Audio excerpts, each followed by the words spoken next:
Трошоците за живот во септември повисоки за 4% споредено со истиот месец лани, пресмета статистика.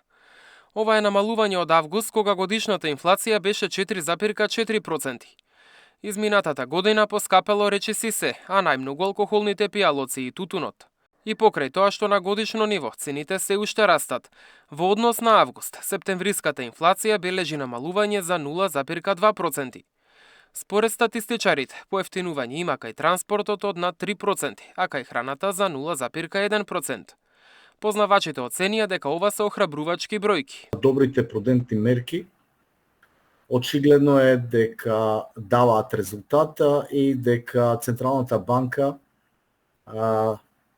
ја контролира инфлацијата.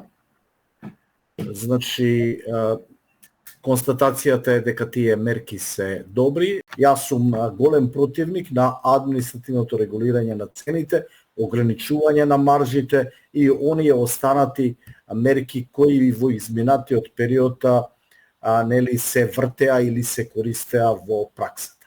А видовме сите дека истите на крај не донесоа некој позначителен резултат. СДСМ критикува, велат ова не е статистика, туку политичка манипулација со поскапувањата кои граѓаните секој ден ги чувствуваат. Месечната промена не ја покажува реалната цена што ја плаќа секое семејство, затоа што вистинската слика за растот на трошоците ја даваат годишните споредби и кумулативната статистика. Се друго е обид вистинските поскапувања да се поттурнат под тепих, со лажни наслови кои содржат зборови како нула, ако Државниот завод за статистика повторно го сервира моделот месец на месец, како главна вест. Тоа значи свесно покривање на поскапувањата и пиар служба на владата, пишуваат од СДСМ. ВМРО ДПМН е вратија, чуден некој феномен ги зафатил СДС.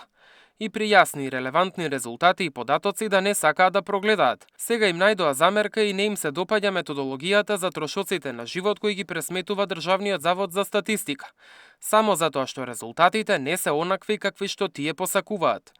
Ги разбираме дека се во изборна кампања, но не мора на се црно да гледаат, дури и кога резултатите се позитивни. Инаку годинава забележана е највисока годишна инфлација од 5% во февруари, а најниска во април, кога беа измерени 2,6%. Мартин Арсов, Сител телевизија.